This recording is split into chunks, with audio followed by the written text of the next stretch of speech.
Hello and welcome then to episode 8 in our weekly podcast where we're looking at how to support teachers with behaviour in school. In this week's episode, we're going to be looking at meeting and greeting students and how we can start a lesson to make sure we have the most effective start to help manage with behaviour. Let's do this.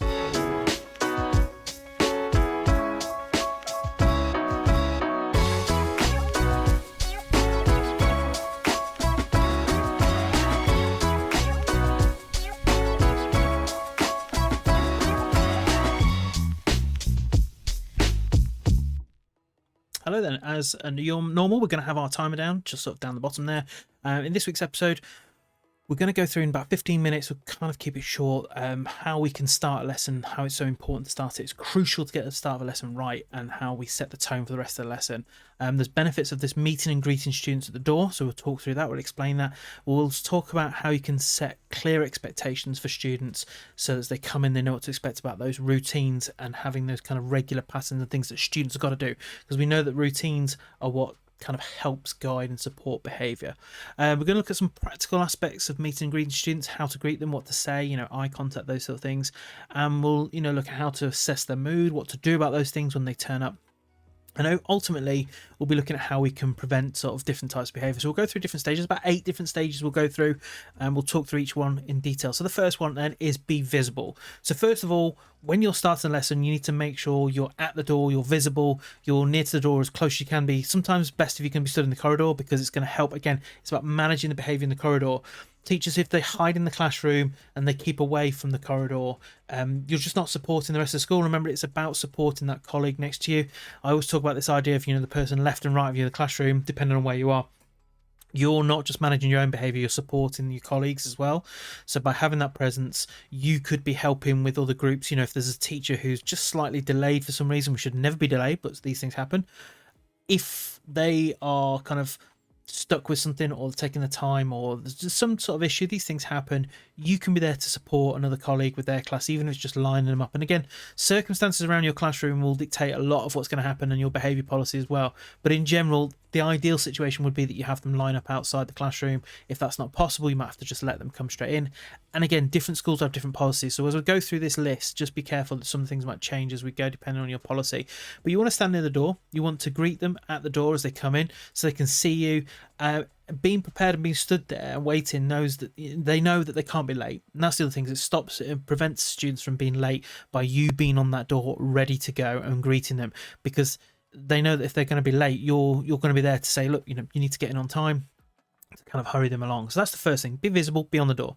Next thing is, as you meet them, smile, make eye contact. Remember, it's a fresh start. So even if you've seen them already, sometimes you might have 2 lessons with a group in a day and there might have been some issues early in the morning. When they come to that lesson, you meet and greet them, you smile, it's a fresh lesson. Imagine nothing's happened before. You cannot carry over an issue from a previous lesson. You need to make sure you meet them with a friendly smile, make eye contact. That's really, really important to the kind of first impression. I had it with a student recently where she'd actually walked out of the lesson at the start, because I'd covered the lesson previous, so it was like a lesson 3 and 4, and at the end of lesson 3 she wanted to leave to go out to meet her friends. I said, no, you can't leave, you need to stay in the classroom. She walked out, and then she came back 15 minutes later, and her first thing that she thought when we came to that next lesson, period 4, she said to me after, she apologised at the end of the lesson. She goes, I'm really sorry, I didn't realise that actually you were going to be quite cool about it. I thought that you were going to fall out. And I said, look, there's a sanction for walking out, but ultimately I want you in the lesson. And when she came to that lesson 4, and it was literally just kind of back-to-back lessons in the same room as well, she was quite surprised with my response, because I said to her, look, I'm not holding a grudge. You walked out, you came back, you're here to learn. And that's it. We can deal with it, we separate. We've got to separate the emotion. And that's the key thing I really express to any teacher dealing with behaviour, is separate the emotion. Just because a child does something to you, don't just react or treat them in a certain way just because you're annoyed and angry. You need to kind of start with a fresh start. So that's quite difficult sometimes. The third thing then is use their name. All right, so use the student's name when you kind of meeting and greeting them on the door. Give them that sense of familiarity. It shows them that you recognise them, you value them, you appreciate them being there, and it's just building relationships. When you're first starting trying to learn names, it can be quite difficult, but as you get to know a group, if you say, oh, Billy, good to see you, come on, let's get in. Just that personal touch can just diffuse things a little bit, can set the right tone, and can make students feel more appreciated that you're there to support them. So that's number 3. Number 4, ask a question, ask a simple question to engage them. It could be something really, really simple, like, how's your weekend, what you've been up to. If you know something about a student, you can ask them what they did in sort of the night before, if they've involved with like football, or if they're, go to dancing lessons, or think those sort of things. Just ask them something personal. Obviously, be mindful of backgrounds. If you know that a student, and you do need to know your students, don't go and ask a student how the weekend's been if they've, mum and dad are separated and they've gone to spend the weekend with dad, and then they've come back to mum, and that can get messy. So just know your students. Think about what questions you can ask them, or even could be something simple like, where have you just come from, what lesson you've come from. I'm going to be a bit critical now, forgive me PE teachers, I'm an ex-PE teacher before I turned maths, but classic one is that students will sometimes be late getting changed from PE lessons. So if they're coming to you and they're running late, just say, come on, we need to hurry up, let's get on time, let's get on with the lesson, get on with the do now task, and we'll talk about that in terms of having something prepared for them. But you can ask them where they've come from, what lesson they've just had. So I can say that I'm an ex-PE teacher. I know what it's like. You're rushing to get students through and changed. We do need to be really good on that, though, because that's about not setting up other colleagues as well. So you ask them that question, and then you can give them some sort of feedback or reinforcement or compliments of like, I like what you did last lesson. Well done. Really good lesson last week, or really good homework, along those lines. And then that's kind of like your fifth one. So is give them that positive feedback. Once you give them that, so it's even if it's just a greeting with them, we're going to go on to number 6, which is to set expectations. So take the opportunity to remind students expectations of behaviour, such as classroom rules, standards, etc., etc. So with that kind of setting expectations, that's about your structure and routine. And I say that all the time. Make sure you've got your do now task ready. So before the lesson starts, you need to have everything set up. It doesn't necessarily mean you've got to have everything out on the desk. Don't worry about that. You can get somebody as part of your structure and routine, praise and reward as well. Get someone to hand out the starter activity or do now task. Again, examples I've used in the past where I had a particularly difficult student who would be really kind of disruptive at the start of the lesson, is that I basically said to him, look, if you can hand out the starter for me, you can be the teacher for the first 5 minutes. And this was in the middle school, so just be mindful it was a younger student. But in year 7, so in secondary schools could still work with year 7s. But this student, I used to give them the starter activity and say, you hand them out, and once you've handed them out, we'll swap seats. So then I will do the kind of starter activity, you'll have a go at it.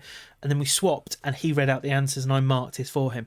And again, that just gave him that sense of purpose at the start of a lesson. So having your do now task ready, good to go. Whether it's out on all the tables, if you've got time to do that. If you haven't got time to do it, if you're doing back-to-back lessons, just have it there ready on the side and give it to a student as they come in and ask them to hand them out. And again, equipment and those sort of things, it's just good to have that ready and set up. In terms of having those starters, then you want something that's just going to be quick and easy for them to do in that first 5 minutes. About regular recall. It's about also giving you time to get your registers done. In terms of the end of the lesson, we'll talk about end and send in another video.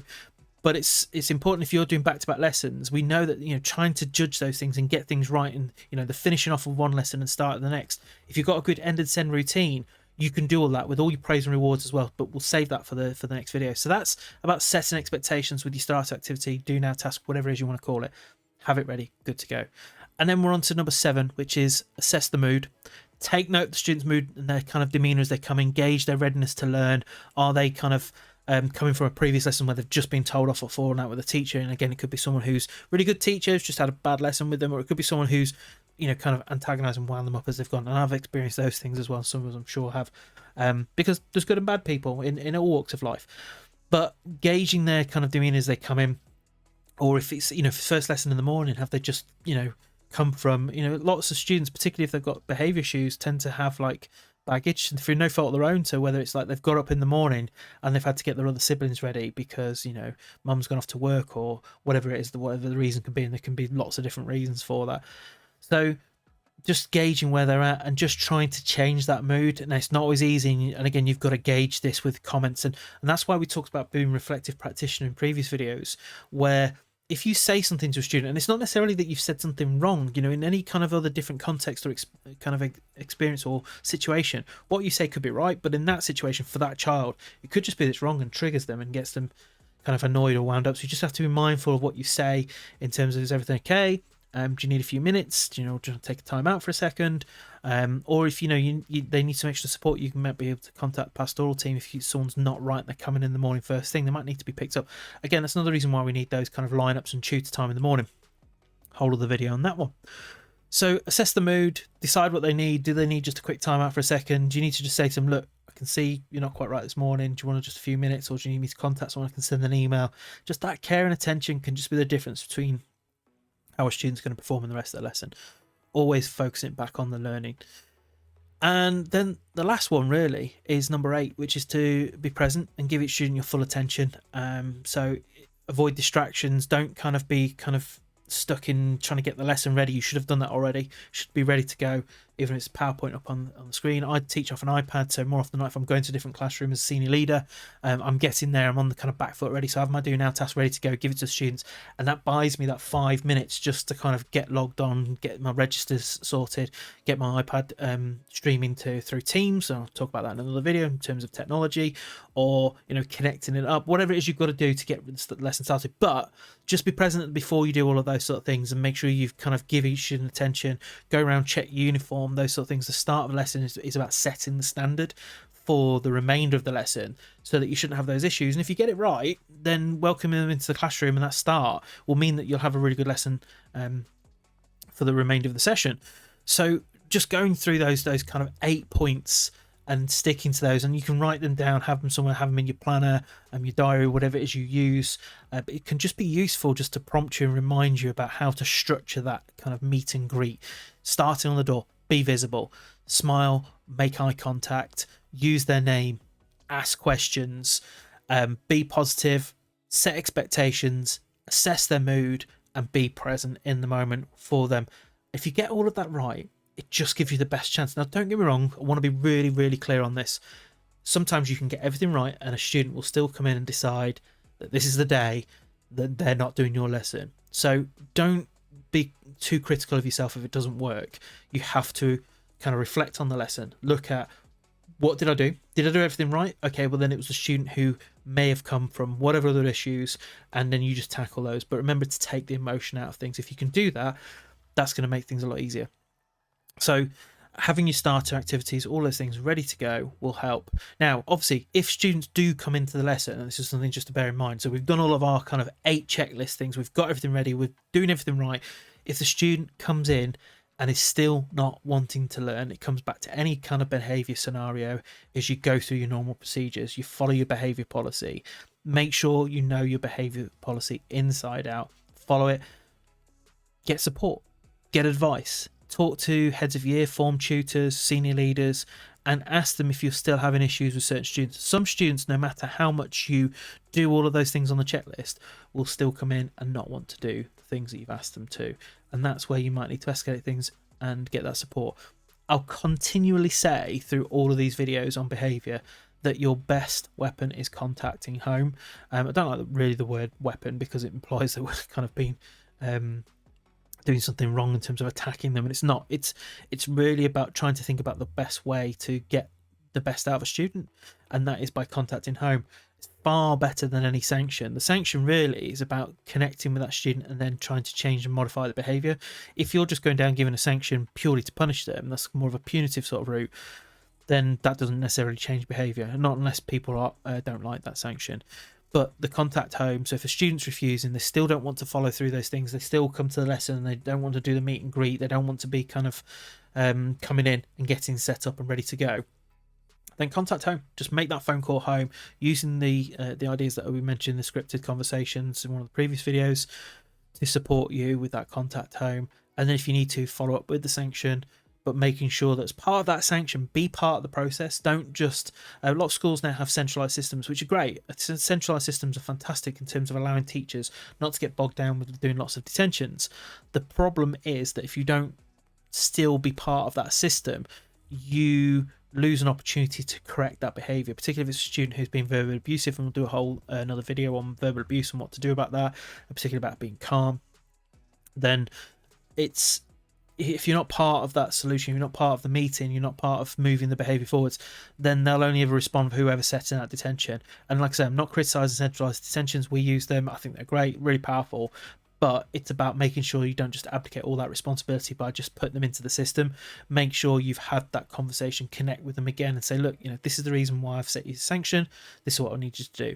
So that's what you do if they don't follow all of these kind of, after you've done your 8 steps to the meet and greet. If they're still disruptive, that's what you can do. But if you follow those 8, hopefully that will make it so that students will want to behave in the lesson, and you'll have a good lesson and they'll learn lots as well. So lots to take from that. Hopefully that's been useful. We're just coming up to the time, but we're going to end it there, and I'll catch you in the next one. Thanks very much.